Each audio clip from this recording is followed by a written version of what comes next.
ஆமே. ஆண்டவர் அந்த பேர்லாம் பாருங்க, நமக்கு முன்பாக அவர் நிறுத்துகிறாரா? நம்ம கர்த்தரை அவர் நமக்கு முன்பாக நிறுத்தும் பொழுது கர்த்தர் நம்மை அவருக்கு முன்பாக நிறுத்துகிறார். இந்த பெயரை நிறுத்துறார், உங்க சந்ததியை நிறுத்துறார். நமக்கு நம்ம பிள்ளைகள் அவ்வளவுதான் நிறுத்து. இன்னும் கொஞ்சம் ஆசிரியர் அதுக்கு பிறகு ஒரு பிள்ளைகளையும் ஒரு சந்ததியை பார்க்கலாம். ஆனா அவருக்கு பாருங்க எத்தனை சந்ததி அவருக்கு என்ன செய்யறாரு? அவர் முன்பாக நிறுத்தி அவர் பார்க்கிறார். அல்லேலூயா. சந்ததியை கர்த்தர் நமக்கு முன்பாக நிறுத்துகிறார்.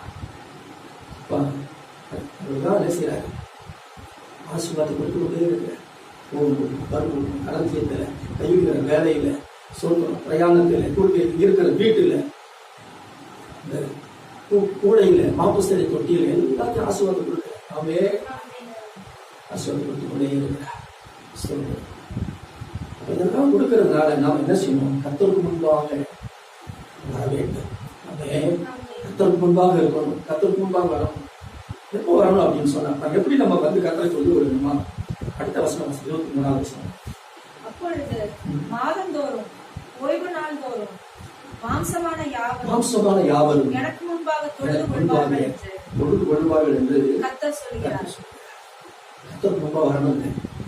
அதே கர்த்தருக்கு முன்பாக வருகிறதா? வீட்டுக்கு நம்ம 6 நாள் இருக்கணும். பார்க்க முதல் நாள் எங்க வரணும்? சபைக்கு வரணும். அல்லேலூயா. மாதந்தோறும் சொன்னவன பரிசுல சந்தோஷம். வரணும் சந்தோஷம். அடுத்த ஒரு வசனம், அடுத்த வார்த்தை பாரு, ஓய்வு அப்படின்னா அர்த்தம்? மாதந்தோறும். ஆமே ஆமே. மாதந்தோறும் அடுத்து என்னது? அப்படின்னா வாரந்தோறும் மாம்சமான யாவரும் எனக்கு முன்பாக தொழுது கொள்வார்கள் என்று கர்த்தர் சொல்லுகிறார். அப்ப அவர் என்ன எதிர்பார்க்கிறார்? அவர் ஆமே.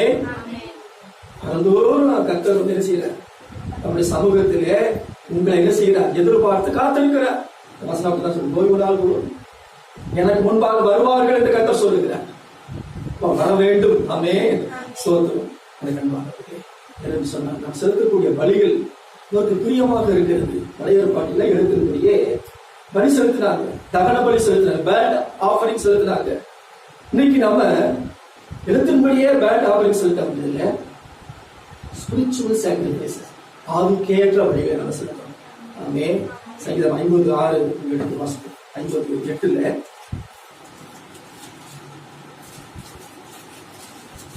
உன் பலிகளை நிமித்தம்